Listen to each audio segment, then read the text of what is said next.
Roxane, t'as pas mis de crème solaire? Quoi? Ta peau? Non mais je suis pas en train de bronzer là. Je fais de l'héliothérapie. Quoi? De l'héliothérapie.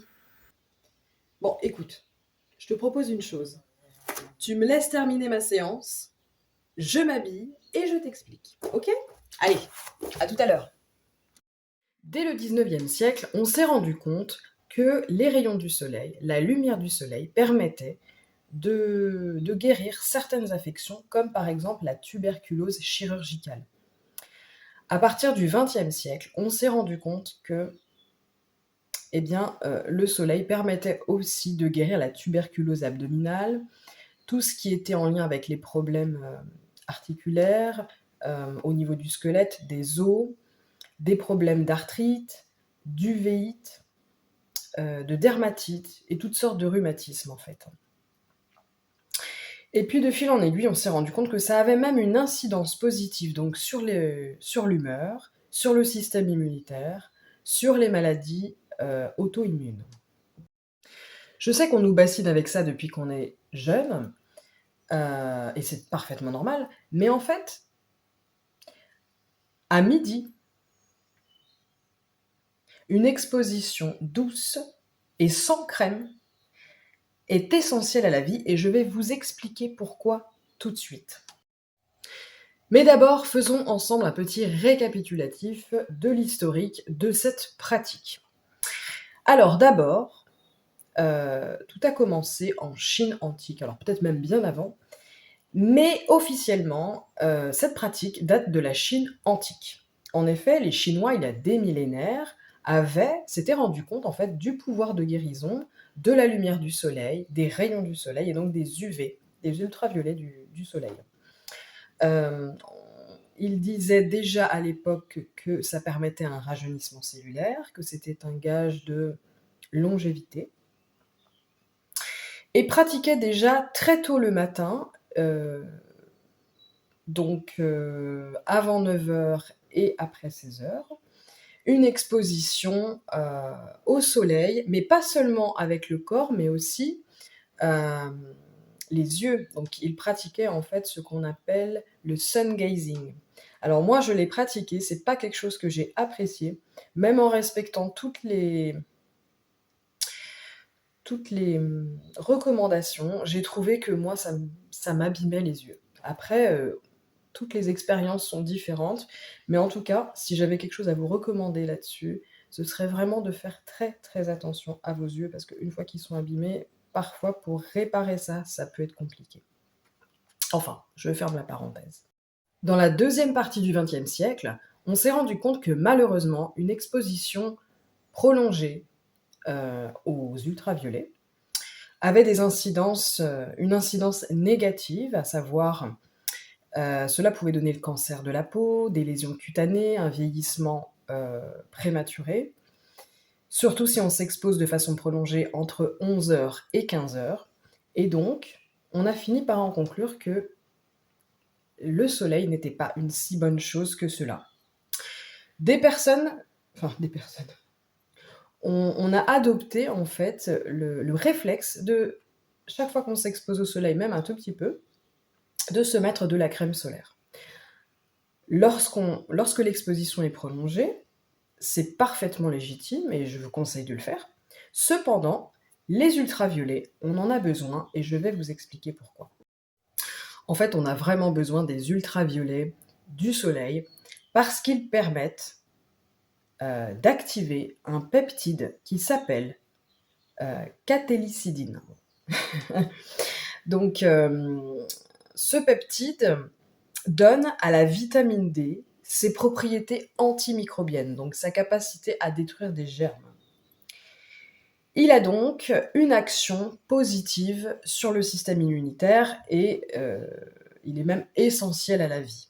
Donc si vous supprimez tous les ultraviolets, vous n'aurez pas une quantité de catélicidine assez importante pour avoir un système immunitaire correct, performant. Donc elle stimule le système immunitaire et aide le corps à détruire les agents infectieux.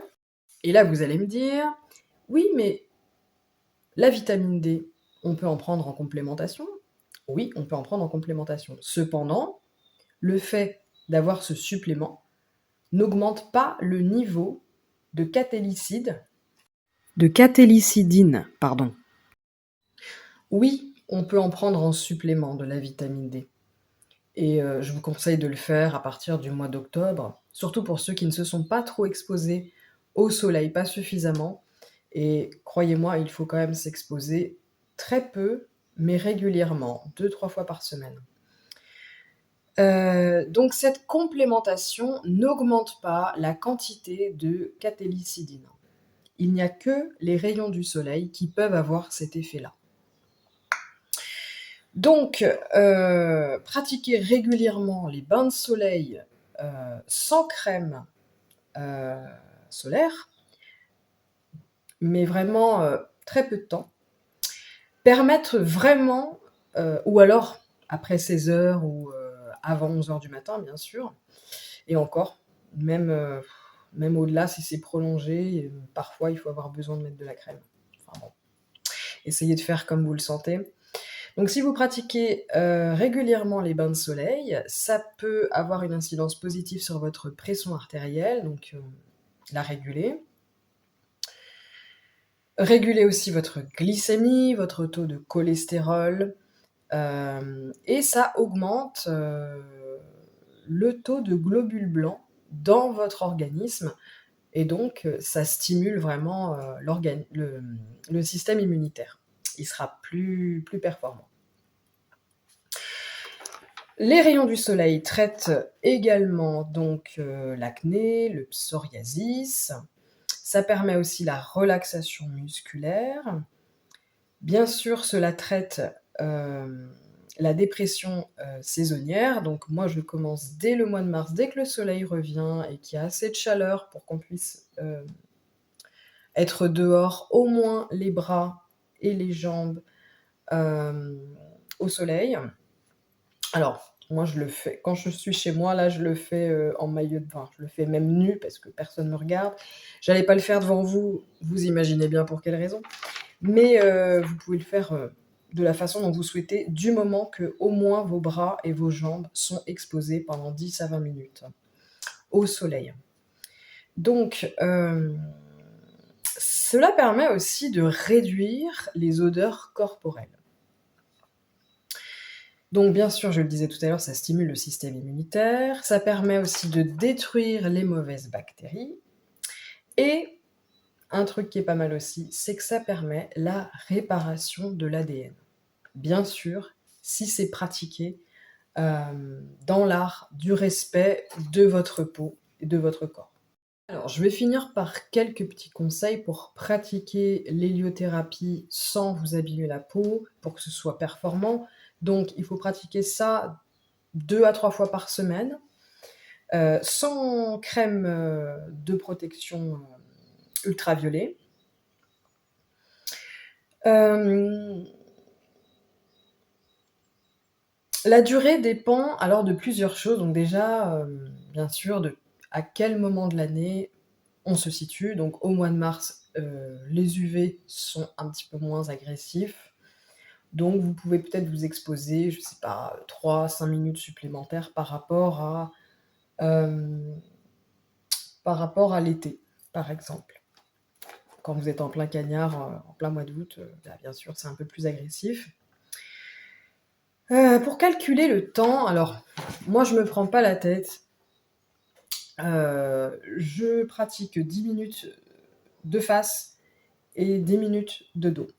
Mais il y a une technique recommandée par la naturopathie pour calculer, votre temps d'exposition. Alors, vous calculez à partir de combien de temps votre peau réagit. Donc, bien sûr, quand vous ne vous êtes pas encore exposé au soleil, donc admettons, votre peau commence à rougir ou à un petit peu piquer à partir de, allez, on va dire, 15 minutes. Vous divisez ce temps par 2 et ça vous donne heu, le temps d'exposition, recommandé pour vous.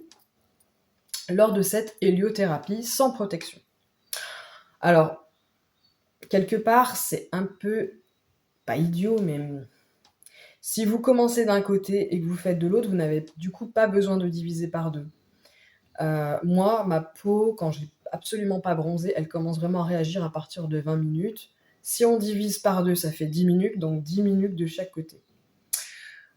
La naturopathie recommande. Moi, je ne le fais pas parce que j'estime que c'est un peu comme le reste du corps.